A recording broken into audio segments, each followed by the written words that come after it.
pee on everything, don't you? Attend to my words. Incline your ears to my sayings. I wanna see your body, and I want you to show me something nobody has ever gets to know. I wanna touch your body and feel it go. Oh, I wanna get naughty and dance with your soul. Oh, I wanna take you to it, rockin' all night, wanna feel you go through it, rollin' with your sides, baby. Whole truth is, I wanna see it in your eyes. Happy 420. Hope you're doing all right. Chilly today, but it's nice.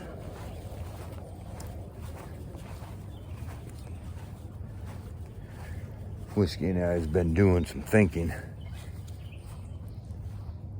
Usually he's camera shy. If I point the camera at him, he tries not to look. If he knows we're recording, he don't talk as much. But you know,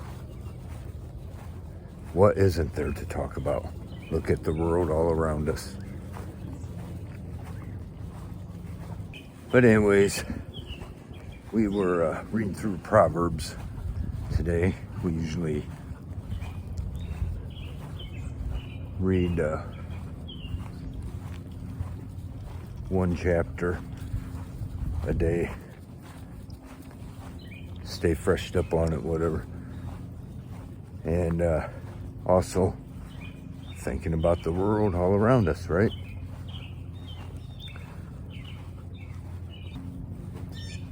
And we got to thinking, there's, they claim,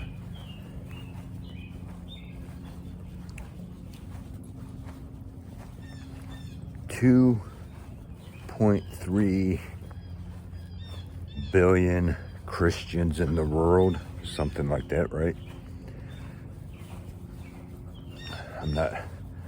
That's not given to you as fact. I'm pretty sure that's what the number is, but you know, nothing right in front of me, so I'm not quoting it, right? And then, you know, and you're like, that many Christians in the world, what is going on? What is happening? How many of them are true Christians, right? Truly saved by Christ, truly born again. How could this world be in the mess that it's in, and all these evil satanic plots unfolding all around us? How could that be? Right? And then you take, as I feel a little more concerned, right here, our own home, right here in America, right? So here, for us,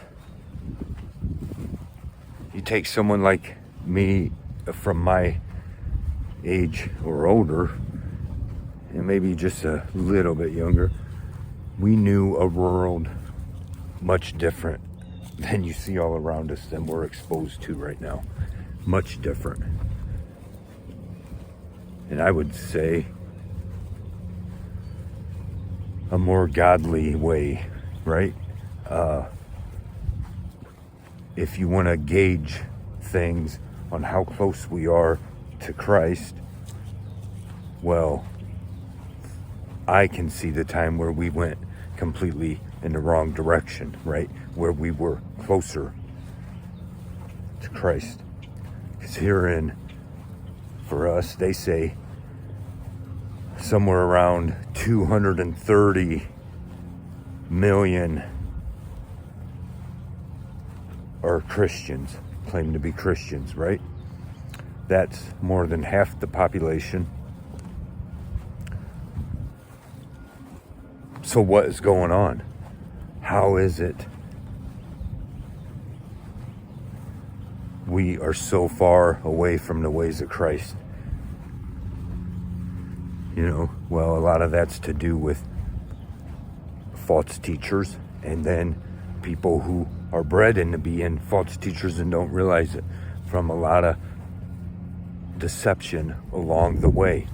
We don't even realize how much we're deceived. Big time, right? What's really going on, and now we got deceptions happening everywhere, with all throughout the church.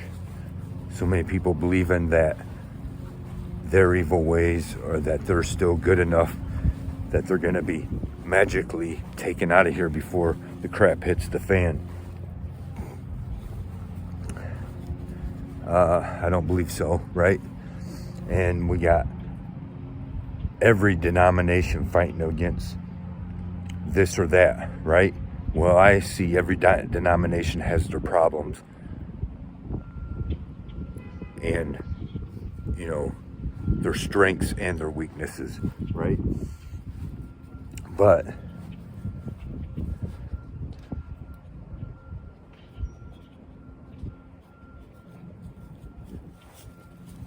so the thing is, 230 million Americans, Christians, right? Supposedly.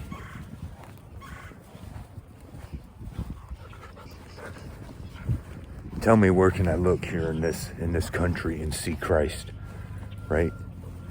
Oh, what do you mean there? Well, let's figure out what I mean here. What do you want? I'm not going in those weeds.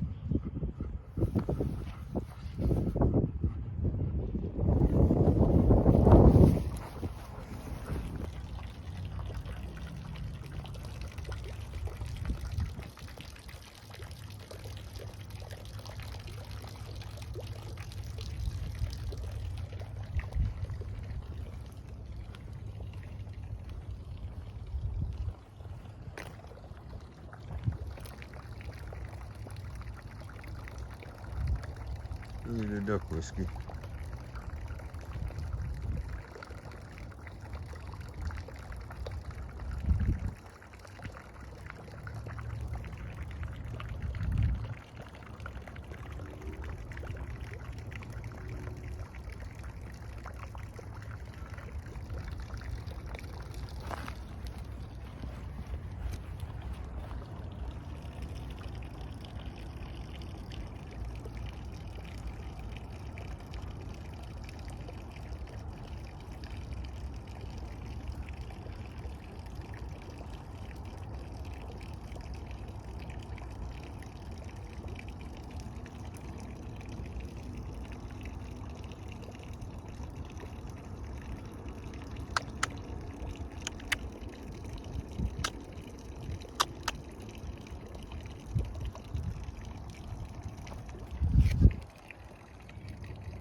So Proverbs 20:27 says, "The spirit of man is the candle of the Lord."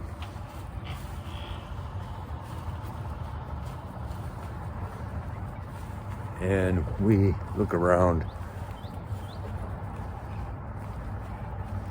our community, our states, our nation, and the world. And clearly there's a lack of goodness, a lack of justice, a lack of truth, righteousness, love, mercy, right? All these things. So like I said, tell me, with America having the majority of the population supposedly Christian, which means if you're a true Christian, you should be saved and you should be born again. And I'm going to say things that I don't want no one to take it personal. I mean for all of us as a whole. I know there's people that are living right and that, are doing their best to be right with God and to know Him and understand Him. But I'm saying as a whole, point me, where in America, where can I go to find Jesus, right? Because like we were, and I've said this before, one of the biggest things they're starting to hit on these days, sadly the newer generations are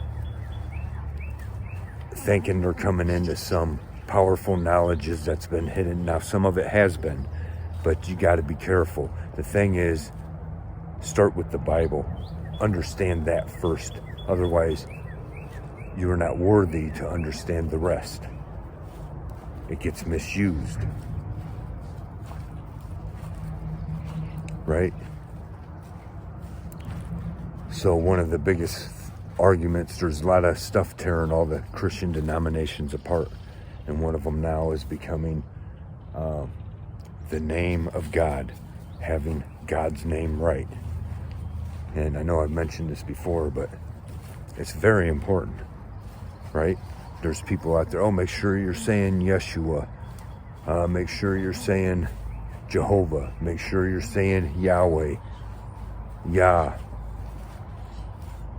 Yehovah, right? You're saying, you got to pronounce it right. You got to say it right. It's not Jesus, it's Yeshua, because that's how it, these are all arguments being made. And they're wrong, right? It's wrong to be doing this. I've said this before, right? And I mean, consider this. Consider I don't know, like you were growing up in my time, it was still a thing. You lived a certain way because you're not going to bring a bad name onto the family, right?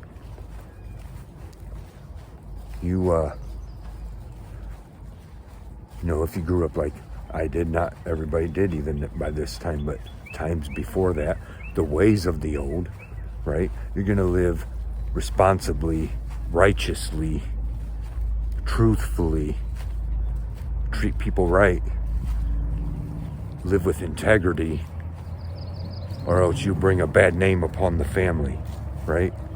You do not trash your father's name. So you were living to glorify the family name, right? Well, much is the same way what we have now. Or much of this is the same what Jesus came and taught us, right? Jesus didn't enter into the outside of the synagogue of the temple, right? He didn't meet into the temple court and pick up a whip and start turning over tables, shouting, saying, "You got it wrong. My father's name is Jehovah. Get it right." Is that what he did? No. He started turning things over, flipping the whip, right? Saying, my father's house is a house of prayer, not a place for you to be getting rich off of, right? To be selling. You're here to profit instead of help, right? My father expects you to be helping the poor, helping the needy, praying for those who need your prayers. And here you are, turning it into a place of commerce. You know, he didn't stop Nicodemus when Nicodemus couldn't understand what he meant by being born again, what that actually means, becoming someone new. He didn't stop him and say, look, Nicodemus, my Father's name is Jehovah, it's Yahweh. And unless you get it right, you'll be cast out into outer darkness, where there will be weeping and gnashing of teeth. You know, is that what he said? Is that how it went? Of course, read the Bible. I'm not going to just keep handing out verses or whatever. When you read it, you understand these simple stories, right? I mean, the point is, there's a lot of people, especially even those who think they're saved, need to get down to the real heart of it. And that's what Jesus told us already 2,000 years ago. What the real heart of the matter is. They got all these denominations fighting over this and that, who's right about this and that, skipping over, just like they did Pharisees and Sadducees. Act like they had all the knowledge on this side and that one had all the knowledge on that side. And Jesus kept saying, hey, yeah, some of this is important, but you're missing the heart of the matter. In John 17, he prayed the prayer for his followers, right? And I've used this example before. He says, now, Father, I have made your name known throughout the land. You know, I have glorified your name. And that's what we're supposed to be doing. There's too many people that's going to be fooled. They act like it's coming down to a choice where you're going to have to say, oh, I do not accept Jesus. It's already happening in your life, all around us, except it's not being portrayed like that. It's a matter of, do you live with justice, righteousness, truth, mercy, love, all these things? And you know that the majority of the world isn't, because that's why it's in the shape that it's in.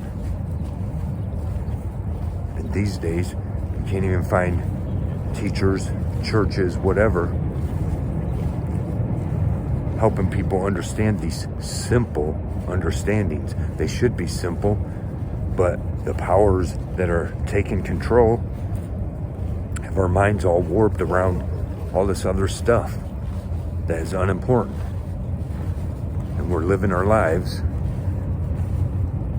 not the way Jesus would be living, right? Without the qualities. Too many people run around thinking, oh yeah, I got to run around just proclaim Jesus. Oh, Jesus saves, Jesus saves. I'm not saying no, but by all means, it's about having those qualities that when people look upon you, you don't have to be shouting it out like that. You live it in your life when people look upon you. What's your hope? Well, Jesus, right? This is what God has. And I want to be like him, right? And therefore, I don't lie, cheat, or steal. Live with integrity. My word is my bond, stuff like that, right? These are things we gotta consider. This is why everything's such a mess. How bright is your candle burning, right? Anyways, let us know your thoughts in the comments. Or just say hello to whiskey. Thanks for watching. Don't forget to like, subscribe, and share. We appreciate it very much. Let us hear the conclusion of the whole matter. Fear God, keep all of his commandments, for that is the whole duty of man. For God will bring every work into judgment with every secret thing, whether it be good or whether it be evil. See ya.